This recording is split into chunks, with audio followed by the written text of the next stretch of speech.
Hello everyone, welcome to Disha classes. जैसे कि आपको पता है, दिशा क्लासेस पर आपको नेट कॉमर्स एग्ज़ाम के लिए और एचटेट पीजीटी कॉमर्स एग्ज़ाम के लिए सभी सब्जेक्ट्स की video chapter wise and topic wise मिलती हैं। तो नेट लेवल के एग्ज़ाम में या हम बात करें एचटेट पीजीटी लेवल का जो एग्ज़ाम होता है, उसमें जो आपने सब्जेक्ट्स 11th क्लास से लेके मास्टर्स तक एमकॉम तक स्टडी करे हैं, उन्हीं के बेसिस पे एग्ज़ाम में क्वेश्चन पूछे जाते हैं। तो आपको जब आप नेट के लिए प्रिपेयर कर रहे हैं या फिर एचटेट पीजीटी लेवल के एग्ज़ाम के लिए प्रिपेयर कर रहे हैं, तो आपको 11th क्लास से लेके मास्टर्स तक के सभी सब्जेक्ट्स को कवर करना पड़ेगा। उसी के लिए हमने 11th क्लास की अकाउंटेंसी और साइड बाय साइड हमने सेकंड सब्जेक्ट मार्केटिंग को स्टार्ट कर रखा है। 11th क्लास की अकाउंटेंसी में 4 चैप्टर हमारे ऑलरेडी कवर हो चुके हैं। 5th चैप्टर के भी 3 पार्ट ऑलरेडी अपलोडेड हैं। आज हम बात करेंगे 4th पार्ट की।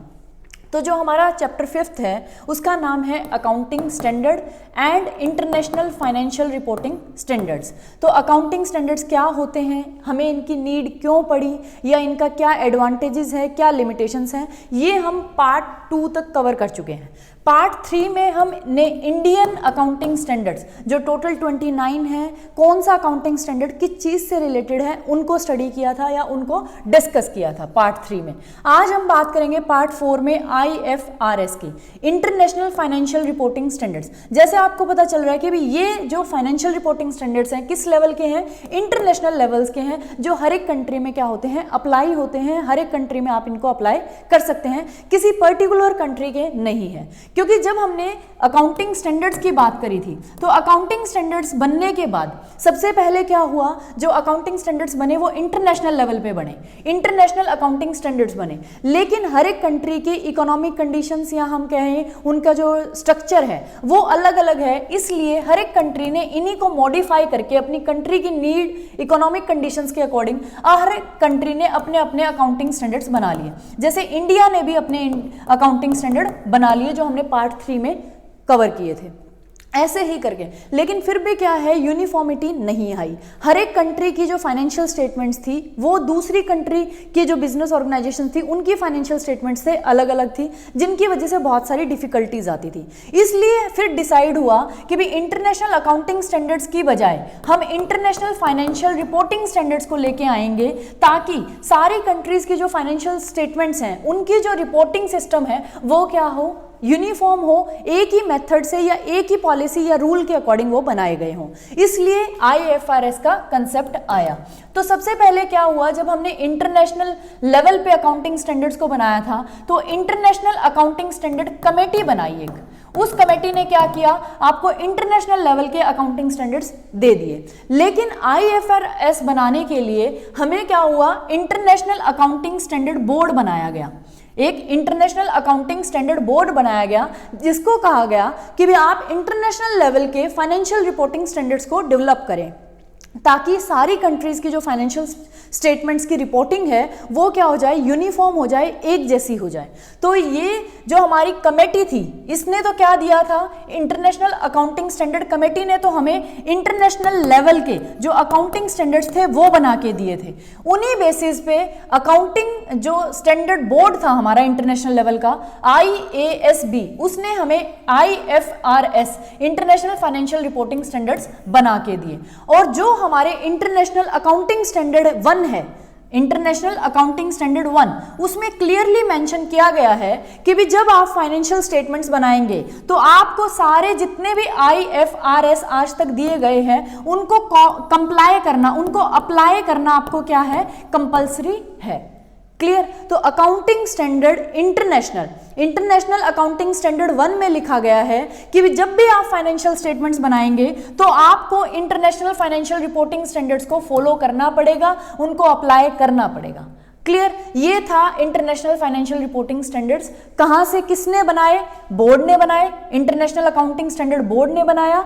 और अकाउंटिंग स्टैंडर्ड जो हमारे इंटरनेशनल लेवल के हैं उसके फर्स्ट में ही क्या लिखा गया है कि भी कोई भी बिजनेस ऑर्गेनाइजेशन जो फाइनेंशियल स्टेटमेंट्स को प्रिपेयर करेगा तो उसको IFRS को अप्लाई करना, फॉलो करना, कंप्लाई करना क्या है, कंपल्सरी है, मैंडेटरी है। अब हम बात कर लेते हैं जब वो हमारे IFRS हैं, जो इंटरनेशनल फाइनेंशियल रिपोर्टिंग स्टैंडर्ड्स हैं, उन्होंने कौन सी अजम्पशंस को माना है। उन्होंने 4 अजम्पशंस को माना है। पहली अजम्पशन उन्होंने माना है गोइंग कंसर्न अजम्पशन को। जब हमने प्रिंसिपल्स का चैप्टर किया था, कंसेप्ट्स का चैप्टर 3 किया था, तो उसमें हमने पढ़ा था गोइंग कंसर्न कंसेप्ट। ये वही सेम है यहाँ भी, जो जब हमने इंटरनेशनल फाइनेंशियल रिपोर्टिंग स्टैंडर्ड्स बनाए तो उसमें ये एज्यूम करके चले हम कि भी जो बिजनेस की लाइफ है वो इनफिनाइट है और बिजनेस फ्यूचर में बंद होने वाला नहीं है, वो फ्यूचर में इनफिनाइट पीरियड के लिए चलने वाला है। Business will continue to exist in the near future for a long time. आपका जो बिजनेस है वो नियर फ्यूचर में बंद होने वाला नहीं है, बिजनेस चलता रहेगा। और कब तक चलता रहेगा? इनफिनाइट पीरियड तक चलता रहेगा। ये पहली अजम्पशन थी जो इंटरनेशनल फाइनेंशियल रिपोर्टिंग स्टैंडर्ड्स ने मानी। सेकेंड जो हमारी assumption international financial reporting standard ने मानी वो है एक्रूअल एजम्पशन। एक था हमारा कैश बेसिस, दूसरा था हमारा एक्रूअल बेसिस। इनके भी हम मीनिंग जब हमने 4th चैप्टर किया था जब कवर कर लिया था, और 3rd चैप्टर में भी जब आपका एक्रूअल कंसेप्ट आया था तब भी हमने पढ़ लिया था। यहाँ भी वही सेम है कि आप जब ट्रांजेक्शन्स को रिकॉर्ड करेंगे तो आप उनको एक्रूअल बेसिस पे रिकॉर्ड करेंगे। एक्रूअल बेसिस का मतलब है जिस दिन वो होंगी आप उस दिन उनको रिकॉर्ड करेंगे, और जो डेट ऑफ सेटलमेंट है वो हमारे लिए इतना जरूरी नहीं है। इसका एग्जांपल भी हमने लिया था। मान लो 2 फरवरी को आपकी सेल्स हो जाती हैं, लेकिन वो सेल्स कैसी है? क्रेडिट सेल्स हैं, मतलब आपने उधार पे माल दिया और ये जो बंदा लेके गया ये 15 फैब को आपको पेमेंट देके जाता है, तो आप जो ये सेल्स की एंट्री है वो 2 फैब को कर दोगे जिस दिन वो ट्रांजेक्शन हुई है। डेट ऑफ सेटलमेंट आपके लिए मतलब यहां मायने नहीं रखता कि भी डेट ऑफ सेटलमेंट क्या है, लेकिन कैश बेसिस में ऐसा होता है कि जिस दिन आपको कैश रिसीव होता है उस दिन आप ट्रांजैक्शन को बुक्स ऑफ अकाउंट में रिकॉर्ड करते हैं। लेकिन एक्रूअल कंसेप्ट कहता है जिस दिन ट्रांजैक्शन हो गई आप उसी दिन उसको रिकॉर्ड करोगे। कैश उससे रिलेटेड कब आ रहा है या कब जा रहा है वो हमारे लिए इतना इंपॉर्टेंट नहीं है। एक्रूअल कंसेप्ट के बेसिस पे ही IFRS को बनाया गया है। 3rd जो हमारी अजम्पशन है वो है measuring unit assumption. Measuring unit assumption का क्या मतलब है कि जो हमारी बैलेंस शीट बनाई जाती है, अगर हम इंडिया के अकाउंटिंग स्टैंडर्ड्स को देखें तो उसमें हिस्टोरिकल कॉस्ट को बेस बना के एसेट्स को रिकॉर्ड किया जाता है बैलेंस शीट में। जब भी आप बैलेंस शीट में किसी भी एसेट को लिखेंगे तो उसकी आप हिस्टोरिकल कॉस्ट, जिस कॉस्ट पे आपने उसको लिया था उस पे ही लिखेंगे, और डेप्रिसिएशन भी अगर आप चार्ज करेंगे तो वो भी किस बेसिस पे करेंगे? हिस्टोरिकल कॉस्ट पे। लेकिन जो हमारे IFRS हैं ये क्या मानते हैं? करंट परचेजिंग पावर को यूनिट मानते हैं कि जो आपकी हिस्टोरिकल कॉस्ट है उसके बेसिस पे आप एसेट्स एंड लायबिलिटीज को बैलेंस शीट में नहीं दिखाएंगे। उनकी जो एसेट्स की आज के टाइम पे करंट और फेयर वैल्यू है उसके बेसिस पे आप उनको बैलेंस शीट में शो करेंगे। तो ये IFRS इस कंडीशन में इंडिया के जो अकाउंटिंग स्टैंडर्ड है, इंडियन अकाउंटिंग स्टैंडर्ड्स या हम बोल सकते हैं gap, generally accepted accounting principles, इनसे अलग है इस मैटर में। क्योंकि जो इंडिया के अकाउंटिंग स्टैंडर्ड है या हम जनरली एक्सेप्टेड अकाउंटिंग प्रिंसिपल्स की बात करें तो उन्होंने माना है कि एसेट्स को जब हम बैलेंस शीट में लिखेंगे तो हिस्टोरिकल कॉस्ट पे दिखाएंगे। लेकिन इंटरनेशनल फाइनेंशियल रिपोर्टिंग स्टैंडर्ड्स कहते हैं कि बैलेंस शीट में आप एसेट्स एंड लायबिलिटीज को उनकी करंट वैल्यू या फेयर वैल्यू पे दिखाएंगे, ना कि उनकी हिस्टोरिकल वैल्यू पे। फिर जो इन्होंने 4th अजम्पशन मानी है, 4th अजम्पशन इन्होंने मानी है constant purchasing power assumption. Constant purchasing power assumption का क्या मतलब है कि वे बैलेंस शीट में जो आपकी कैपिटल होती है, जो इन्वेस्टर्स ने लगाई है या शेयर होल्डर्स की कैपिटल है, उसको भी आप इन्फ्लेशन रेट के अकॉर्डिंग हर एक साल जब फाइनेंशियल ईयर एंड होगा तो फाइनेंशियल ईयर के एंड में कैपिटल को आप एडजस्ट करेंगे इन्फ्लेशन रेट के अकॉर्डिंग। मान लो कैपिटल जब उस बंदे ने लगाई तो वो 50,000 उसकी वैल्यू थी उस टाइम पे, लेकिन जैसे जैसे टाइम इन्फ्लेशन अगर बढ़ता है तो वैल्यू ऑफ मनी क्या हो जाती है? डिक्रीज होती है, इन्फ्लेशन आ जाता है। तो उसके अकॉर्डिंग ही आप कैपिटल को भी क्या करेंगे? इन्फ्लेशन रेट के अकॉर्डिंग एडजस्ट करेंगे, जो भी आपका इन्फ्लेशन रेट चल रहा है। क्लियर? उसके बाद हमें नीड क्यों पड़ी इंटरनेशनल फाइनेंशियल रिपोर्टिंग स्टैंडर्ड्स की?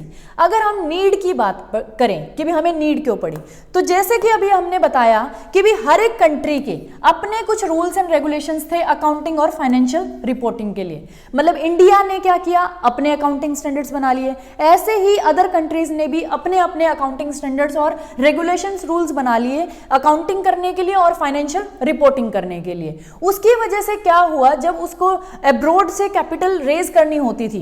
जब भी किसी एंटरप्राइज को, किसी भी फर्म को दूसरी कंट्री से अगर फॉरेन से कैपिटल उठानी होती थी, वहां से रेज करनी होती थी, तो उसके जो रूल्स एंड रेगुलेशंस हैं उस कंट्री के, वो अप्लाई होते थे और उसकी वजह से आपकी फाइनेंशियल स्टेटमेंट्स या रिपोर्टिंग जो थी फॉरेन कंपनी में, आपकी कंट्री से क्या हो जाती थी, अलग। आपने जो अकाउंटिंग स्टैंडर्ड्स को फॉलो किया है अकाउंटिंग करते हुए और फाइनेंशियल रिपोर्टिंग करते हुए, वो दूसरी कंट्री के फाइनेंशियल रिपोर्टिंग और अकाउंटिंग के रूल्स एंड रेगुलेशन से होती थी अलग। तो उनकी वजह से उन दोनों में क्या आ जाता था, डिफरेंस। तो इसलिए हमें जरूरत पड़ी कि भी उन दोनों में क्या था, उन दोनों के अकाउंटिंग और फाइनेंशियल रिपोर्टिंग में क्या आ गया, डिफरेंस। तो इसलिए हमें जरूरत पड़ी कि हम कुछ ऐसा अडॉप्ट करें, इंटरनेशनल लेवल पे कुछ फाइनेंशियल रिपोर्टिंग स्टैंडर्ड्स को अडॉप्ट करें जिसकी वजह से यूनिफॉर्मिटी, कंपेरेबिलिटी, ट्रांसपेरेंसी, एडेप्टेबिलिटी आए हमारी फाइनेंशियल स्टेटमेंट्स में। The need for IFRS arise from the following reasons. और अगर इनके अलावा हम बात करें तो ये कुछ रीजंस हैं जिनकी वजह से हमें नीड पड़ी। पहला है easy access to global capital markets. अब ग्लोबल कैपिटल मार्केट्स का क्या मतलब है, अगर किसी कंपनी को कैपिटल चाहिए तो वो कैपिटल मार्केट में जाती है। अब जब कैपिटल मार्केट में जा रही है तो आज जो हमारी कैपिटल मार्केट है वो क्या हो गई है, ग्लोबल हो गई है। ग्लोबल का मतलब है कि भी आज उसमें फॉरेन इन्वेस्टर्स भी आते हैं, वहां पैसा इन्वेस्ट करने के लिए बैठे हैं, तो आप उनसे भी पैसा ले सकते हैं। आपको companies are now in a position to access the funds globally. उनको पैसा पूरे जितने भी वर्ल्ड के किसी भी कॉर्नर से वो पैसा उठा सकते हैं। लेकिन इन्वेस्टर्स किस चीज पे रिलाय करते हैं, वो उन फाइनेंशियल स्टेटमेंट्स पे रिलाय करते हैं जो किसके बेसिस पे बनी हो, इंटरनेशनल फाइनेंशियल रिपोर्टिंग स्टैंडर्ड्स के बेसिस पे बनी हो। तो इसलिए IFRS बेस्ड जो फाइनेंशियल स्टेटमेंट्स हैं वो जरूरी हैं अगर आपको या आपकी कंपनी को ओवरसीज से फंड उठाना है, दूसरी कंट्रीज से अगर आपकी कंपनी को या फर्म को पैसे लेने हैं, फंड उठाना है, तो ये जरूरी है कि भी आपकी जो फाइनेंशियल स्टेटमेंट है वो किस बेस पे बनी हो, इंटरनेशनल फाइनेंशियल रिपोर्टिंग स्टैंडर्ड्स के बेसिस पे ही बनी हो। तभी इन्वेस्टर्स उस पर रिलाय करते हैं, उस पर भरोसा करते हैं। तो पहला तो अगर आपको ग्लोबल कैपिटल मार्केट में एक्सेस चाहिए, अगर आपको ग्लोबली फंड रेज करना है, तो आपकी financial statements international financial reporting standards के अकॉर्डिंग बनी हो, तभी वहां फॉरेन वाले जो इन्वेस्टर्स हैं वो उस पर भरोसा करेंगे, रिलाय करेंगे। दूसरा, अगर आपको कंपैरिजन करना है, अगर कोई भी इंटरनेशनल इन्वेस्टर्स है, जब वो आपकी कंपनी में इन्वेस्ट करेगा, मतलब वो तो इंटरनेशनल लेवल का इन्वेस्टर है क्योंकि वो दूसरी कंट्री से बिलोंग कर रहा है। अब मान लो कोई फॉरेन का इन्वेस्टर इंडिया की कंपनी में इन्वेस्ट करना चाहता है, तो वो इंडिया की कंपनी जिसमें भी वो इन्वेस्ट करना चाहता है उसकी फाइनेंशियल स्टेटमेंट्स को देखेगा। जब उसकी फाइनेंशियल स्टेटमेंट्स को देखेगा तो वो फाइनेंशियल स्टेटमेंट बनी है इंडियन अकाउंटिंग स्टैंडर्ड्स के अकॉर्डिंग, तो अब वो अलग है। लेकिन वो बंदा जो फॉरेन का है, वो मान लो हम कह सकते हैं लंदन का है, तो उसने जो अकाउंटिंग स्टैंडर्ड्स पढ़े हैं वो लंदन के पढ़े, तो उसके लिए कंपैरिजन करना क्या है यहाँ मुश्किल। लेकिन अगर इंडिया वाली इस कंपनी ने इंटरनेशनल फाइनेंशियल रिपोर्टिंग स्टैंडर्ड्स को फॉलो किया है, तो इस कंपनी की जो स्टेटमेंट है वो वैसी ही मिलेगी जैसी लंदन की कंपनीज की होती हैं, क्योंकि लंदन की जो कंपनीज है मान लो वो भी IFRS को फॉलो कर रही हैं, तो दोनों की अकाउंटिंग या फाइनेंशियल स्टेटमेंट्स क्या होंगी, सेम। तो उसको कंपैरिजन करने में क्या हो जाएगा, इजी, वो इजीली कंपैरिजन करके अपना डिसीजन ले सकता है। तो इजी टू मेक कंपैरिजन। कोई भी इन्वेस्टर है, मान लो फॉरेन का इंडिया में इन्वेस्ट करना चाहता है, तो वो फॉरेन वाला इंडिया की जिस भी कंपनी में इन्वेस्ट करना चाहता है उसकी फाइनेंशियल स्टेटमेंट्स को देखेगा। अगर वो इंडिया के अकाउंटिंग स्टैंडर्ड्स के अकॉर्डिंग बनी है तो उसके लिए डिफिकल्ट है उनको स्टडी करना, एनालाइज करना। लेकिन अगर वो IFRS के अकॉर्डिंग बनी है, इंटरनेशनल फाइनेंशियल रिपोर्टिंग स्टैंडर्ड्स के अकॉर्डिंग बनी है, तो उसको एनालाइज करना उसके लिए क्या है, इजी, क्योंकि ये international financial reporting standards globally adopted है। सारी कंट्रीज ने इनको क्या कर रखा है, अडॉप्ट कर रखा है। तो इनको स्टडी करना या एनालाइज करना उस इंटरनेशनल इन्वेस्टर के लिए क्या है, इजी। तो दूसरा हमें इसलिए जरूरत पड़ी। तीसरा, अगर हम बात करें यूनिफॉर्मिटी इन फाइनेंशियल रिपोर्टिंग, अब हर एक कंट्री की जो कंपनीज थी उनकी जो फाइनेंशियल स्टेटमेंट और रिपोर्टिंग्स थी वो क्या थी, अलग अलग, क्योंकि वो अपनी अपनी कंट्रीज के अकाउंटिंग स्टैंडर्ड्स को क्या कर रहे थे, फॉलो। लेकिन हमें जरूरत थी कि भी जो फाइनेंशियल रिपोर्टिंग है हर एक कंट्री की वो क्या हो जाए, सेम। तो उसमें यूनिफॉर्मिटी लाने का काम भी किसने करा, IFRS ने। IFRS के बाद जो आपकी कंट्री, जब आपने अडॉप्ट कर लिया इंटरनेशनल फाइनेंशियल रिपोर्टिंग स्टैंडर्ड्स को, इसकी वजह से एक तो यूनिफॉर्मिटी आई, जितनी भी कंट्रीज हैं सारी कंट्रीज की कंपनीज की फाइनेंशियल स्टेटमेंट्स एंड रिपोर्टिंग अब क्या होगी, सेम। वो कैसी है? कंपेरेबल। अब एक कंट्री, मान लो इंडिया की कोई कंपनी है, उसकी फाइनेंशियल स्टेटमेंट्स को अगर लंदन की किसी कंपनी के साथ कंपेयर करना चाहें फाइनेंशियल स्टेटमेंट्स के साथ, तो आप अब उसे क्या कर सकते हैं? कंपेयर, क्योंकि उन्होंने किसको अडॉप्ट किया है? इंटरनेशनल फाइनेंशियल रिपोर्टिंग स्टैंडर्ड्स को, सेम रूल्स को उन्होंने फॉलो किया है।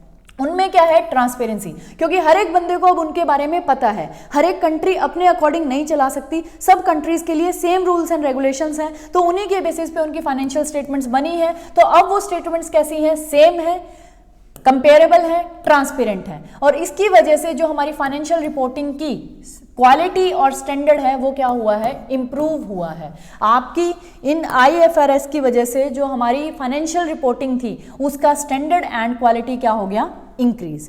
क्लियर। उसके बाद lower cost of capital raised abroad, ये कह रहा है कोई भी कंपनी एट प्रेजेंट अगर ग्लोबल एनवायरनमेंट में ऑपरेट कर रही है, मतलब ग्लोबल एनवायरनमेंट का मतलब है वो दूसरी कंट्रीज में भी अपना बिजनेस कर रही है, तो उसको जरूरी है कि वो 2 सेट्स ऑफ फाइनेंशियल स्टेटमेंट्स बनाएगा। 2 सेट्स क्यों बनाएगा? मान लो इंडिया की कंपनी है, अब ये लंदन में भी काम कर रही है, तो जो इंडिया वाली कंपनी है ये इंडिया में जो फाइनेंशियल स्टेटमेंट्स बनाएगा वो इंडियन अकाउंटिंग स्टैंडर्ड्स के अकॉर्डिंग बनाएगा। जब लंदन में बनाएगी तो लंदन के अकॉर्डिंग इसको बनानी पड़ेगी। तो अब 2 सेट्स ऑफ फाइनेंशियल स्टेटमेंट्स इसको बनानी पड़ेगी। लेकिन इंटरनेशनल फाइनेंशियल रिपोर्टिंग स्टैंडर्ड्स आने के बाद अब सिर्फ इसे कितना सेट ऑफ फाइनेंशियल स्टेटमेंट्स बनाना है? Only 1 set of financial statements, और जो कॉस्ट है उसकी अब्रॉड से फंड रेज करने की वो भी क्या हो जाएगी? मिनिमम। अब सिर्फ जब इसने इंटरनेशनल फाइनेंशियल रिपोर्टिंग स्टैंडर्ड्स को अडॉप्ट कर लिया तो दोनों की 2 सेट्स बनाने की बजाय इंटरनेशनल, क्योंकि उसे इंडिया के लिए, इंडिया के लोगों के लिए ये बनानी पड़ती, क्योंकि इंडिया वाले इंडियन अकाउंटिंग स्टैंडर्ड्स को समझते हैं, और जो लंदन वाले हैं उनके लिए इसे लंदन के अकॉर्डिंग बनानी पड़ती। तो 2 सेट्स ऑफ फाइनेंशियल स्टेटमेंट्स इसे बनानी पड़ती, लेकिन IFRS के बाद इसे सिर्फ कितनी बनानी पड़ेंगी? 1 सेट ऑफ फाइनेंशियल स्टेटमेंट्स बनाना पड़ेगा, जो किसके अकॉर्डिंग होगा? इंटरनेशनल फाइनेंशियल रिपोर्टिंग स्टैंडर्ड्स के अकॉर्डिंग बनानी पड़ेंगी। उसके बाद अगर हम बात करें true and fair valuation of assets, जैसे अभी हमने बात करी थी, जो इंटरनेशनल फाइनेंशियल रिपोर्टिंग स्टैंडर्ड्स हैं वो किसको फॉलो करते हैं? हिस्टोरिकल कॉस्ट की बजाय वो करंट वैल्यू या करंट मार्केट वैल्यू को जो हमारी है ट्रू एंड फेयर वैल्यूएशन को प्रमोट करते हैं। मींस इनका कहने का है कि भी अब जब बैलेंस शीट में एसेट एंड लाइबिलिटीज को दिखाएंगे तो उनको करंट वैल्यू पे या फेयर वैल्यू पे दिखाएंगे, ना कि हिस्टोरिकल कॉस्ट पे। तो इसकी वजह से हमें जो एसेट्स और लाइबिलिटीज की ट्रू एंड फेयर वैल्यू है उसका पता चलता है, इसकी वजह से भी हमें जरूरत पड़ी। ये भी एक लिमिटेशन थी हमारी अकाउंटिंग स्टैंडर्ड की। उसके बाद है difficult to commit fraud and manipulate the accounts, जो हमारे ट्रेडिशनल तरीके थे या ट्रेडिशनल सिस्टम था अकाउंटिंग का, उसमें क्या था? चांसेस थे कि अकाउंटेंट्स उसमें फ्रॉड कर सकते हैं या मैनिपुलेट कर सकते हैं अकाउंट्स को, उनको बढ़ा चढ़ा के दिखा सकते हैं। लेकिन जो हमारे IFRS हैं वो बहुत डिफिकल्ट है कि भी उनको बढ़ा चढ़ा के मैनिपुलेट किया जाए, बढ़ा चढ़ा के लिखा जाए या उसमें कोई भी फ्रॉड किया जाए, क्योंकि IFRS के जो रूल्स हैं वो बहुत टफ और रिजिड रूल्स हैं, स्ट्रिक्ट रूल्स हैं, जिनको आप नहीं तोड़ सकते, और उनको मैनिपुलेट करना अकाउंट्स को और उनमें कोई फ्रॉड करना बहुत डिफिकल्ट